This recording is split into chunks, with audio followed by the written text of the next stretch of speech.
तो स्वागत है साथियों। बिहार दरोगा का आज पेपर था, 17 दिसंबर आज है। और स्मृति पे आधारित जितने भी प्रश्न पत्र है सभी का हम लोगों ने डिटेल्ड एक्सप्लेनेशन के साथ यहाँ पे रेडी किया है कंटेंट, तो वीडियो के साथ बने रहिएगा। और इस बार थोड़ा सा चौंकाने वाला क्वेश्चन था, क्योंकि इस बार देखा गया है कि इंग्लिश इंग्लिश हिंदी, ठीक है, इंग्लिश हिंदी और मैथ्स, इससे भी क्वेश्चन पूछ दिए गए इस बार, ठीक है ना। इंग्लिश हिंदी मैथ्स से भी क्वेश्चन पूछ दिए गए। जैसे इंग्लिश में आपका पर्यायवाची जो होता है साइनो एंटो पूछ दिया गया, नरेशन से क्वेश्चन पूछा गया है। हिंदी में अगर बात किया जाए तो अनुलोम विलोम जिसको साइनो एंटो कहते हैं, और मैथ्स के भी कुछ क्वेश्चन है। तो वीडियो के साथ बने रहिएगा, क्योंकि एक एक चीजों को, एक एक कॉन्सेप्ट को, एक एक क्वेश्चन को हम लोग ब्रीफली एक्सप्लेन करेंगे यहाँ पे। और ये 17 दिसंबर फर्स्ट शिफ्ट का पेपर है, तो जो फर्स्ट शिफ्ट वाले जो होंगे उनके लिए पेपर है। और बाकी जो लोग दरोगा की तैयारी कर रहे हैं उनको भी देखना जरूरी है कि क्वेश्चन कैसे इंप्रोवाइज हो रहा है। बिहार दरोगा ने आयोग ने कैसे क्वेश्चन को इंप्रोवाइज किया है और कैसे कैसे क्वेश्चंस पूछे गए हैं और कैसा पैटर्न में चेंज है। तो पहला क्वेश्चन है कि अलीनगर की संधि पर कब हस्ताक्षर किए गए। ये क्वेश्चन था कि अलीनगर की संधि पर कब हस्ताक्षर किए गए, ठीक है ना। तो अलीनगर की संधि पर 9 फरवरी 1757 को ब्रिटिश ईस्ट इंडिया कंपनी के रॉबर्ट क्लाइव, ठीक है, और बंगाल के नवाब मिर्जा मुहम्मद सिराजुद्दौला के बीच हस्ताक्षर हुआ था। तो पूरा कॉन्सेप्ट भी हम लोग यहां देने का काम करेंगे। अलीनगर की संधि से पहला क्वेश्चन, तो इसका 9 फरवरी 1757 को हस्ताक्षर किया गया था। और किसके बीच में हुआ था, तो ब्रिटिश ईस्ट इंडिया कंपनी के रॉबर्ट क्लाइव और बंगाल के नवाब मिर्जा मुहम्मद सिराजुद्दौला के बीच ये हस्ताक्षर हुआ था। जो दरोगा अभ्यर्थी हैं बने रहिएगा वीडियो के साथ, क्योंकि उनके लिए भी बहुत कुछ सीखने को इस वीडियो में। विश्व पृथ्वी दिवस कब मनाया जाता है, तो देखो जो मैंने बताया था, जब हम लोग सेशन कंक्लूड करते थे तो हम लोग बताते थे कि जो पर्यावरण और जो दिवस वगैरह है उससे क्वेश्चन आता है, बुक्स एंड ऑथर से क्वेश्चन आता है, अवार्ड से क्वेश्चन आता है, हम लोग आगे देखेंगे सबसे क्वेश्चन आया हो। तो विश्व पृथ्वी दिवस आपका 22 अप्रैल को मनाया जाता है। और जो हम लोगों ने अपने प्रीवियस सेशंस में करवाया है वो भी क्वेश्चंस लड़े हैं इस एग्जामिनेशन में, ठीक है। जितना हम लोगों ने डिस्क्रिप्शन में लिंक दे दिया हमने, उस सेशन में जितना भी हम लोगों ने क्वेश्चन करवाया है वो सारे क्वेश्चन लड़े। जैसे ये वाला क्वेश्चन, ह्यूमन डेवलपमेंट इंडेक्स कौन सी संस्था जारी करती है, ये हमने अपने प्रीवियस सेशन में किया हुआ था। और ये करता है संयुक्त राष्ट्र विकास कार्यक्रम, यानी कि यूनाइटेड नेशंस डेवलपमेंट प्रोग्राम। याद रखेंगे, ह्यूमन डेवलपमेंट इंडेक्स कौन सी संस्था जारी करती है, तो ये करती है संयुक्त राष्ट्र विकास कार्यक्रम, यानी कि यूनाइटेड नेशंस डेवलपमेंट प्रोग्राम। 2011 की जनगणना के अनुसार लिंगानुपात और साक्षरता दर से क्वेश्चन आया है, ठीक है ना। 2011 का जो लास्ट सेंसस हुआ था, जिसके बारे में हम लोगों ने अपने सेशन में किया भी था, 2011 के सेंसस के अकॉर्डिंग सेक्स रेशियो और आपका बात किया जाए तो साक्षरता दर यानी कि लिटरेसी रेट, दोनों से क्वेश्चन पूछा गया है, जिसको हम लोगों ने अपने प्रीवियस वीडियोस में किया है। प्लेलिस्ट का लिंक डिस्क्रिप्शन में आप जाके चेकआउट कर सकते हैं। तो उसके अनुसार सेक्स रेशियो की अगर बात की जाए तो 943 फीमेल्स पर 1000 मेल, ये सेक्स रेशियो था सेंसस 2011 के अनुसार, यानी कि जनगणना 2011 के अनुसार, ठीक है। और अगर साक्षरता दर की बात की जाए तो ओवरऑल जो साक्षरता दर थी भारत की वो था 74.04%। अब पुरुषों की साक्षरता दर के बारे में भी बात कर लेते हैं, कहीं अगले एग्जाम में ये क्वेश्चन पूछ दिया जाए तो याद रखेंगे 82.14% है पुरुषों की साक्षरता दर। वहीं महिलाओं की साक्षरता दर की बात करें तो 65.46%, ठीक है। याद रखेंगे 2011 सेंसस के अनुसार सेक्स रेशियो 943 फीमेल्स पर 1000 मेल। और अगर ओवरऑल लिटरेसी रेट पूछा जाए तो 74.04%। अगर पुरुषों में साक्षरता दर पूछा जाए तो 82.14%। अगर महिलाओं में साक्षरता दर पूछा जाए तो 65.46%। चलिए आगे बढ़ते हैं, इसको भी हम लोगों ने करवाया था अपने सेशंस में। और कुमार पोस्ट सियाचिन पर ड्यूटी देने वाली पहली महिला ऑफिसर, अभी रिसेंटली 2 दिन पहले इसको करंट अफेयर्स का ये क्वेश्चन है, हालांकि अभी रिसेंटली हम लोगों ने अपने करंट अफेयर्स वाले सेशन में इसको किया और डिटेल्ड में भी इसका हम लोगों ने व्याख्या किया था, ठीक है। तो हमारा सेशन जिन जिन साथियों ने देखा होगा तो 20-25 नंबर तो श्योर शॉट है, 20-25 क्वेश्चंस तो श्योर शॉट है जो आए हैं, ठीक है ना। मतलब 20-25 क्वेश्चन का मतलब इंटू 2 कर दो, 2 मार्क्स थे आपके करेक्ट आंसर पे। तो करेक्ट आंसर क्या होगा, कुमार पोस्ट सियाचिन पर ड्यूटी देने वाली प्रथम महिला ऑफिसर कौन थी, कौन बनी, तो कैप्टन शिवा चौहान। अभी रिसेंटली हुआ, ये करंट अफेयर्स का है। और ये किस ग्रुप से, तो फायर एंड फ्यूरी सैपर्स, जो हमने अपने वीडियो में बताया था।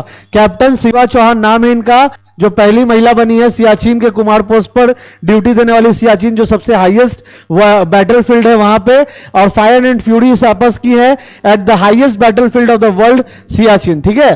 सियाचिन जो विश्व का सबसे ऊंचा बैटलफील्ड है वहां पे ड्यूटी देने वाली। स्थायी बंदोबस्त कब लागू किया गया था? देखो स्थायी बंदोबस्त से भी क्वेश्चन पूछा गया, तो स्थायी बंदोबस्त अथवा इसका नाम क्या था?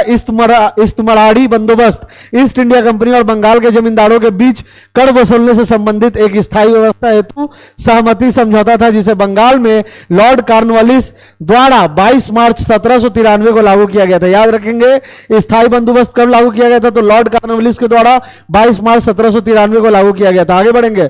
5वां आसियान भारत व्यापार शिखर सम्मेलन 2023 से क्वेश्चन पूछा गया था। तो 5वां आसियान भारत व्यापार शिखर सम्मेलन करंट अफेयर्स का क्वेश्चन था, जिसको करवाया भी गया था। तो ये 5वां आसियान भारत व्यापार शिखर सम्मेलन 6 मार्च 2023 को कुआलालंपुर में हुआ था, मलेशिया के कुआलालंपुर में। याद रखेंगे कहां हुआ था? जो 5वां आसियान भारत व्यापार शिखर सम्मेलन कहां हुआ था? 6 मार्च 2023 को, 6 मार्च 2023 को कहां हुआ था? कुआलालंपुर, मलेशिया के कुआलालंपुर में हुआ था। ठीक है, आगे बढ़ेंगे। चलिए आगे बढ़ते हैं। अगला क्वेश्चन आ रहा है कि फिटकिरी से पानी साफ करने की विधि क्या कहलाती है? साइंस का क्वेश्चन है, ठीक है ना। फिटकिरी से पानी साफ करने की विधि क्या कहलाती है? तो किसी भी कोलाइडी विलयम का अवक्षेप में परिवर्तित होने की प्रक्रिया को स्कंदन कहते हैं। क्या कहते हैं इस प्रोसेस को? स्कंदन कहते हैं। इस प्रोसेस को क्या कहते हैं? क्वेश्चन आया हुआ है। तो फिटकिरी से पानी साफ करने की विधि को स्कंदन कहते हैं। और उसके बाद देखो, इस विधि में कोलाइडी कणों को विपरीत आवेशित इलेक्ट्रोड की तरफ गति करवाया जाता है, जहां ये कण विद्युत उदासीन हो जाते हैं, है ना। और विद्युत उदासीन कणों के रूप में तल में इकट्ठे हो जाते हैं या स्कंदित हो जाते हैं। जो गंदगी होती है पानी की, वो जो नीचे होता है सरफेस तल में, वहां जाके इकट्ठा हो जाते हैं। तो फिटकिरी से पानी को साफ करने की विधि को क्या कहते हैं? स्कंदन कहते हैं। प्रोसेस को भी बता दिया। बिहार में कोसी गंगा नदी से कहां मिलती है? जो कोसी रिवर है, जिसको बिहार का क्या कहा जाता है? दुख, सौरो ऑफ बिहार भी कहा जाता है कोसी नदी को। याद रखिएगा, क्वेश्चन पूछ दिया जाता है, ठीक है ना। क्वेश्चन पूछ दिया जाता है तो एक एक चीज जो है, माइन्यूट चीजों को भी हम लोगों को ध्यान देना है। कोसी नदी को क्या कहा जाता है? बिहार का दुख या सौरो ऑफ बिहार कहा जाता है। तो पूछा जा रहा है कि कोसी नदी जो है गंगा नदी के साथ कहां मिलती है? तो ये मिलती है कटिहार जिले में। याद रखिएगा, कहां मिलती है? कटिहार जिले में मिलती है। आगे बढ़ेंगे। वेयर एरोज आर स्टोर्ड, देखो इंग्लिश से भी क्वेश्चन पूछे गए थे। क्वेश्चन कहां से भी पूछे गए हैं वो भी देख लो। मैंने आपको बताया था इंग्लिश के नरेशन से, साइनो एंटो से, वन वर्ड सब्सटीट्यूशन से क्वेश्चन आया है। Syno anto narration, one word substitution से भी क्वेश्चन आया है। तो पूछा जा रहा है कि तीर को कहां रखा जाता है? तो हम लोगों को तो पता है तीर को तर्कश में रखा जाता है ना। हिंदी में अगर बात करें तो क्या कहेंगे? तर्कश में रखा जाता है। उसका इंग्लिश पूछा जा रहा था कि वेयर एरोज आर स्टोर्ड, तो उसको कहते हैं क्वीवर। क्या कहते हैं साथियों? क्वीवर कहते हैं, ठीक है ना। याद रखिएगा। अब आ रहा करंट अफेयर से क्वेश्चन की Indian player who defeated Magnus Carlsen in chess, कौन से वो भारतीय चेस के खिलाड़ी हैं जिन्होंने मैग्नस कार्लसन को चेस में हराया? तो ये कार्तिकेन मुरली। याद रखिएगा, कार्तिकेन मुरली है ये। 2011 की जनगणना के अनुसार साक्षरता दर में तीसरा रैंक किस राज्य का था? देखो साक्षरता दर 2011 सेंसस जो है ये लेटेस्ट है, और हमने हर वीडियो में कहा था कि जो सबसे लेटेस्ट जनगणना है वो हर एग्जाम के लिए इंपॉर्टेंट है। अब चाहे बिहार दरोगा दो, बिहार एसएससी, जो बीपीएससी तो बीपीएससी में भी पूछ दिया जाता है। हालांकि अब बिहार में जो जाति आधारित जनगणना के आंकड़े से हो सकता है पूछा जाए, लेकिन 2011 का सेंसस बहुत इंपॉर्टेंट है हर एग्जाम के लिए। तो यहां पे पूछा जा रहा है कि 2011 जनगणना के अनुसार साक्षरता दर में तीसरा रैंक किस राज्य का था? तो ये मिजोरम। आगे बढ़ेंगे। मिजोरम है। अभी मिजोरम में हाल ही में चुनाव हुए हैं। कौन वहां के अभी मुख्यमंत्री बनेंगे? कमेंट करके बताइए। स्वावलंबन योजना किसने शुरू किया? अब देखो ये स्वावलंबन योजना वाला जो क्वेश्चन था ये थोड़ा सा कंफ्यूजिंग था एग्जैक्ट इसका, क्योंकि ये स्मृति पे आधारित है। क्वेश्चन पेपर तो बाहर आता नहीं है, तो हमने स्वावलंबन योजना का डिटेल यहां पे डाल दिया है। स्वावलंबन योजना was launched in 2010 by the government of India and it was replaced by Atal pension योजना इन 2016। जो स्वावलंबन योजना है उसी का नाम अटल पेंशन योजना कर दिया गया 2016 में। याद रखिएगा, ये एक फैक्ट है स्वावलंबन योजना से रिलेटेड। क्वेश्चन क्या पूछा था ये एग्जैक्ट नहीं याद है। The scheme is monitored by the pension fund regulation and development authority of India, PFRDA। अब मान लो अगर पूछा जाए कि स्वावलंबन योजना किसके द्वारा चलाया जाता, तो यहां पे लिखा गया कि ये जो स्कीम है ये मॉनिटर किया जाता है pension fund regulation and development authority of India के द्वारा, जिसको कहते हैं PFRDA। ठीक है, याद रखिएगा। और स्वावलंबन योजना का ही नाम बदल के अटल पेंशन योजना कर दिया गया, कब? 2016 में। याद रखिएगा, ये भी एक फैक्ट है स्वावलंबन योजना से रिलेटेड। और ये योजना किससे रिलेटेड है? तो ये पेंशन फंड स्कीम से रिलेटेड है, और ये मॉनिटर किया जाता है pension fund regulation and development authority of India के द्वारा। तो जो फैक्ट्स था मैंने यहां पे गिना दिया है। आगे बढ़ेंगे साथियों। विदा V1 इलेक्ट्रिक स्कूटर लॉन्च किसने लॉन्च किया? ये करंट अफेयर्स का क्वेश्चन है। करंट अफेयर्स का क्वेश्चन है कि विदा V1 इलेक्ट्रिक स्कूटर किसके द्वारा लॉन्च किया गया है? तो करेक्ट आंसर होगा hero MotoCorp limited. Kudremukh famous for, ये हम लोगों ने सेशन में करवाया था कुदेरमुख से रिलेटेड क्वेश्चन। कुदेरमुख जो लोहा के लिए फेमस है, तो यह कस्बा मुख्यतः लौह अयस्क के खनन के कारण प्रसिद्ध है, जहां एक सरकारी सार्वजनिक क्षेत्र के उपक्रम Kudremukh iron ore company limited, जिसको KIOCL है, वो स्थित है। और यह अपने नाम के अनुसार इसी कार्य में संलग्न है। मतलब कुदेरमुख से क्वेश्चन था कि क्यों प्रसिद्ध है, तो कोयले के लिए प्रसिद्ध है। यहां पे आपका Kudremukh iron ore company limited KIOCL भी स्थित है। ठीक है, आगे बढ़ते हैं। गंगा मृदा किस फसल के लिए सबसे उपयोगी है? बहुत सारे ऑप्शन थे, उसमें गेहूं जो था वो करेक्ट आंसर होगा, क्योंकि गंगा के मैदान धान की खेती के लिए उपयुक्त है और मैदानी इलाकों में पर्याप्त पानी, उच्च वर्षा और उपजाऊ मिट्टी है। सिंधु गंगा के मैदानों में पाई जाने वाली नदियों की निक्षेपण क्रिया से बनी समृद्ध और उपजाऊ मिट्टी का नाम ये है। तो आपका जो गंगा नदी है बहुत ही फर्टाइल है, और जो ऑप्शन था उसके अकॉर्डिंग उसका करेक्ट आंसर होगा गेहूं। पैडी फसल के लिए, पैडी जिसे गेहूं कहते हैं, उसके फसल के खेती के लिए बहुत उपजाऊ है गंगा नदी। ऑपरेशन गरुड़ किससे संबंधित है? तो ऑपरेशन गरुड़ जो संबंधित है वो ड्रग ट्रैफिकिंग से संबंधित है। ये CBI के द्वारा ये ऑपरेशन लॉन्च किया गया था, पढ़ेंगे इसका डिटेल, जिससे भारत में ड्रग ट्रैफिकिंग पर लगाम लगाई जा सके। इस ऑपरेशन में CBI ने NCB और स्टेट पुलिस के साथ साथ इंटरपोल के साथ कोऑर्डिनेट किया। ये बहुत इंपॉर्टेंट है। ऑपरेशन गरुड़ ड्रग ट्रैफिकिंग से रिलेटेड है, और इसमें CBI ने किसके साथ समझौता किया? तो CBI ने NCB narcotics control bureau, NCB narcotics control bureau और स्टेट पुलिस के साथ साथ इंटरपोल यानी कि इंटरनेशनल पुलिस के साथ कोऑर्डिनेट किया।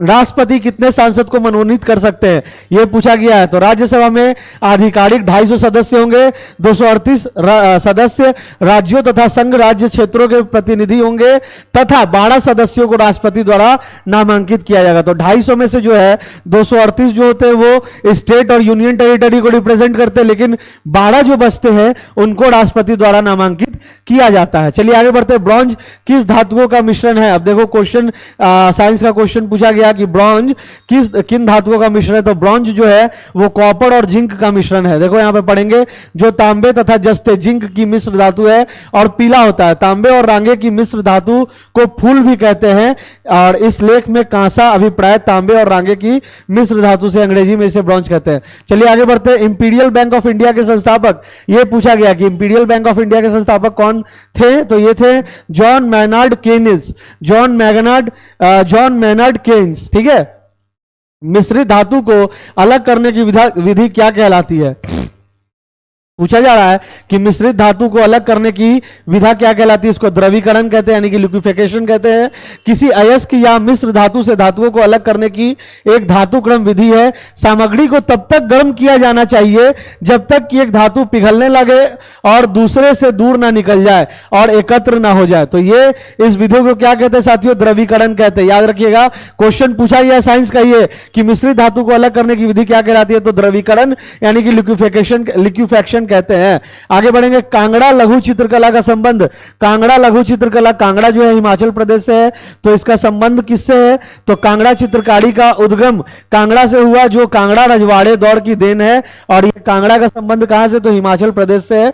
यही क्वेश्चन था कांगड़ा लघु चित्रकला से संबंधित। बैक्टीरिया से होने वाले रोग, उसमें आपका टेटनस भी था ऑप्शन में, और बहुत सारे साथियों का ये था कि उसमें जितने भी ऑप्शन थे सारे बैक्टीरिया से होने वाले रोग थे, तो ऑल ऑफ द अबव होगा। प्रोजेक्ट 75I का संबंध किससे? अभी हम लोगों ने करंट अफेयर्स वाले सेशन में भी इसको करवाया था। 75I, आई का मतलब यहां पे क्या है? 75 इंडिया। ठीक है ना, 75 इंडिया, प्रोजेक्ट 75 इंडिया का संबंध किससे है? तो ये पनडुब्बी से इसका संबंध है। पढ़ेंगे इसको, जिसे आमतौर पर प्रोजेक्ट 75I के नाम से जाना जाता है। प्रोजेक्ट 75 का अनुवर्ती है, और प्रोजेक्ट 75I प्रोजेक्ट 75I में प्रोजेक्ट 75 की स्कॉर्पिन क्लास अटैक पनडुब्बियों की तुलना में बड़ी पनडुब्बियों के निर्माण की परिकल्पना की गई है। मतलब बड़े बड़े जो आपके वॉरशिप्स होते हैं, जो आपके पनडुब्बी होते हैं, उसका निर्माण का परिकल्पना किया गया प्रोजेक्ट 75I में। और प्रोजेक्ट 75I का उद्देश्य पनडुब्बियों की भारत की स्वदेशी उत्पादन क्षमता में सुधार करना, यह इसका मुख्य उद्देश्य है। आगे बढ़ेंगे। विश्व जनसंख्या दिवस कब मनाया जाता है? 11 जुलाई को मनाया जाता है, याद रखेंगे। सचिन तेंदुलकर के पुस्तक का नाम, सचिन तेंदुलकर के पुस्तक तो कई लोगों ने लिखा, एक था बोड़िया मजुमदार ने भी लिखा था, जो हम लोगों ने करंट अफेयर्स के सेशन में भी किया था, है ना। लेकिन यहां पे शायद पूछा जा रहा था ऑटोबायोग्राफी, मतलब जो सचिन तेंदुलकर ने खुद लिखा है। ऑटोबायोग्राफी का मतलब होता है कि कोई महान व्यक्तित्व अपनी किस्से, अपने कहानियां खुद से लिख रहा है, तो दैट इज कॉल्ड ऑटोबायोग्राफी। तो सचिन तेंदुलकर के पुस्तक का नाम क्या है? तो playing it my way, playing it my way उनके ऑटोबायोग्राफी का नाम है, प्लेइंग इट माई वे।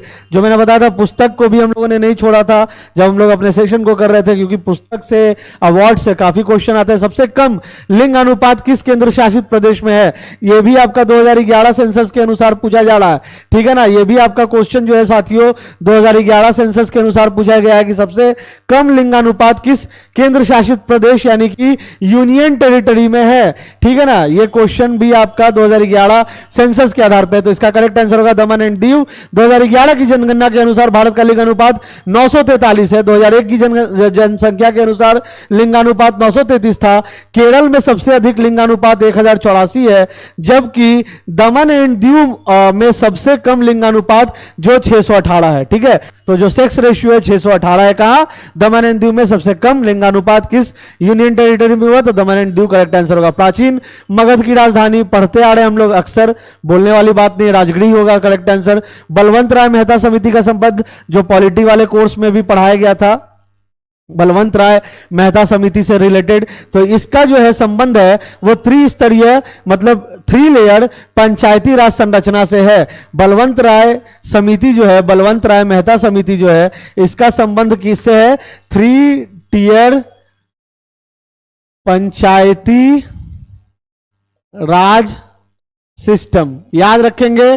त्रिस्तरीय पंचायती राज संरचना की स्थापना की सिफारिश की थी किसने? बलवंत राय मेहता समिति ने। बलवंत राय मेहता समिति ने सुझाव दिया कि पंचायती राज की संरचना में ग्राम, प्रखंड और जिला स्तर शामिल होना चाहिए। बलवंत राय समिति जो आपको पॉलिटी वाले कोर्स में बताया गया था, तो इसका संबंध किससे था? इसका संबंध था त्रिस्तरीय पंचायती राज संरचना की स्थापना की सिफारिश से, जिसमें कहा गया था कि जो पंचायत होंगे, जो पंचायती राज होगी, उसकी संरचना में ग्राम यानी कि गांव, विलेज, प्रखंड यानी कि ब्लॉक और जिला स्तर यानी कि डिस्ट्रिक्ट लेवल पे शामिल होना चाहिए। और उसके बाद राष्ट्रीय स्तर पर जो है परिषद ने 1998 में समिति की सिफारिशों को मंजूरी दी। ये नेशनल लेवल पे, ये जो बलवंत राय समिति था, इसको कब मंजूरी मिला? तो नेशनल लेवल पे 1958 में इसको मंजूरी मिला। हो सकता है अगले क्वेश्चन में पूछ दिया जाए, तो साल याद रखिएगा 1958। रुपया किस देश की करेंसी है? रुपया पूछा गया कि रुपया पूछा गया, थोड़ा सा कंफ्यूजिंग है।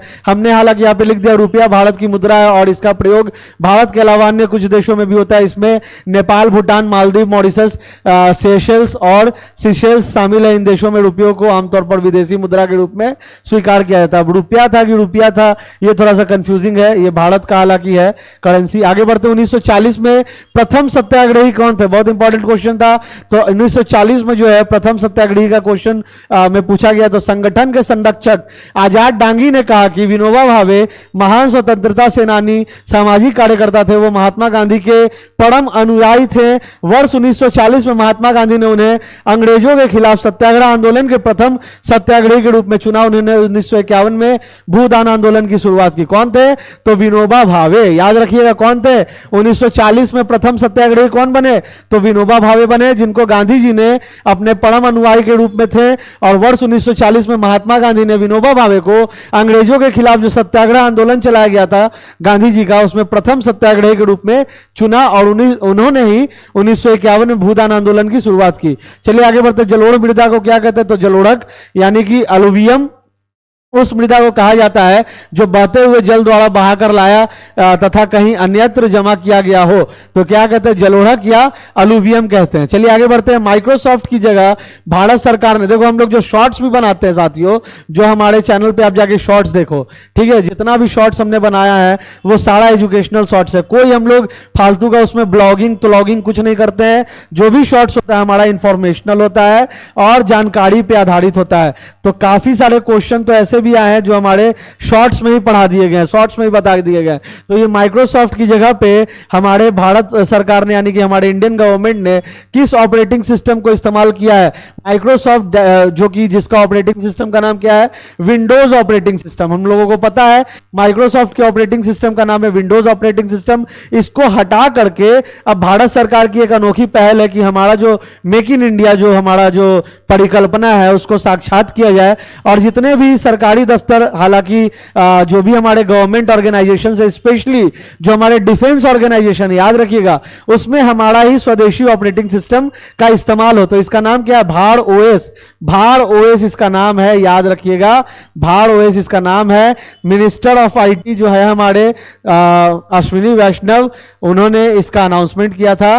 कौन है, minister of IT, information technology, ministry of informational technology कौन संभाल रहे हैं, अश्विनी वैष्णव संभाल रहे। तो उन्होंने ही इस ऑपरेटिंग सिस्टम का अनाउंसमेंट किया था कि अब हम लोग माइक्रोसॉफ्ट की जगह पे भाड़ ओएस का इस्तेमाल करेंगे।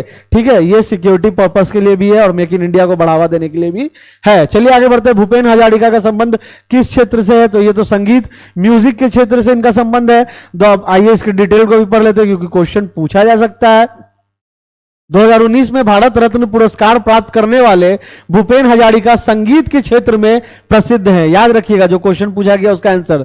अब आइए क्या है, ये कहां से है, तो ये असम के हैं। असमिया गायक भूपेन हजारिका बंगाल और बांग्लादेश में सबसे लोकप्रिय थे और असम और पूर्वोत्तर भारत की संस्कृति और लोक संगीत को हिंदी सिनेमा में पेश करने के लिए उनको जाना जाता है, इसके लिए रिस्पॉन्सिबल भी थे। तो हमने बता दिया सारा डिटेल। 2019 में इनको भारत रत्न पुरस्कार भी मिला था और 2011 में इनका निधन हुआ था। ठीक है, 85 वर्ष की आयु में इनका निधन हुआ था 2011 में। 1991 में आर्थिक सुधारों को अपनाने का मुख्य कारण, अब देखो कुछ कुछ क्वेश्चन जो थे वो थोड़ा लेंदी भी पूछे गए थे, मतलब स्टेटमेंट आधारित भी क्वेश्चन पूछे गए थे। तो 1991 में आर्थिक सुधारों को अपनाने का मुख्य कारण क्या था, मुद्रास्फीति था। मुद्रास्फीति की दर को नीचे लाना और भुगतान असंतुलन को दूर करना, यही मुख्य उद्देश्य था। याद रखिएगा, अगर कहीं पूछा जाए कि 1991 में आर्थिक सुधारों को, जो हमारे इकोनॉमिकल जितने भी रिफॉर्म्स आए, इकोनॉमिक रिफॉर्म्स जो इंग्लिश मीडियम वाले होंगे उनके लिए जितने भी हमारे इकोनॉमिक रिफॉर्म्स आए उसको अपनाने का मुख्य कारण क्या था, तो मुद्रास्फीति की दर को नीचे लाना और भुगतान असंतुलन को दूर करना, आर्थिक विकास दर को बढ़ाना और पर्याप्त विदेशी मुद्रा भंडार का निर्माण करना, यह मुख्य उद्देश्य था 1991 के इकोनॉमिक रिफॉर्म्स का।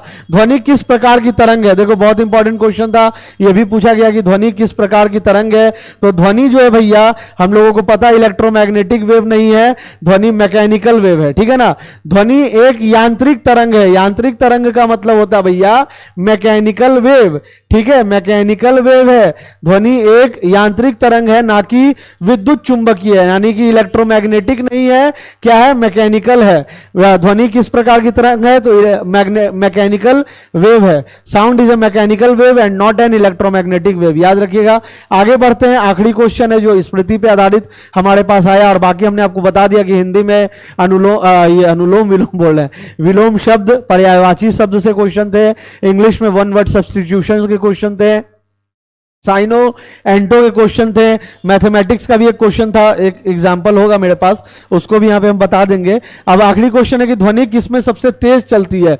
ध्वनि जैसे लाइट हम लोग पढ़ते हैं कि light travels faster in vacuum, light हमेशा वैक्यूम जो होता है उसमें फास्ट चलता है, लेकिन ध्वनि जो है वो सॉलिड में तेज चलती है। अब देखो पढ़ो यहां पे, ध्वनि की गति ठोस में अधिकतम होती है, उसके बाद तरल में है और यह गैसों में सबसे धीमी है। याद रखेंगे जो सॉलिड लिक्विड गैस जो होता है साथियों, सॉलिड लिक्विड गैस जो होता है, तो ध्वनि का जो है सबसे फास्ट ट्रेवल किसमें करता है, सॉलिड में, फिर किस में करता है, लिक्विड में, और सबसे कम किस में करता है, तो गैस में। याद रखिएगा, लाइट का हम लोग पढ़ते थे कि वैक्यूम में सबसे तेज चलता है, लेकिन ध्वनि जो है सॉलिड में सबसे फास्ट, उसके बाद लिक्विड में, सबसे धीमा गैस में। अब आइए, क्वेश्चन था मैथ्स से भी बेसिक क्वेश्चंस थे। एक क्वेश्चन था मैथ्स का कि वाई का 20% y का 20% 20 है, तो y का वैल्यू आपसे पूछा जा रहा है। ठीक है, y का 20% 20%, आइए देखते हैं।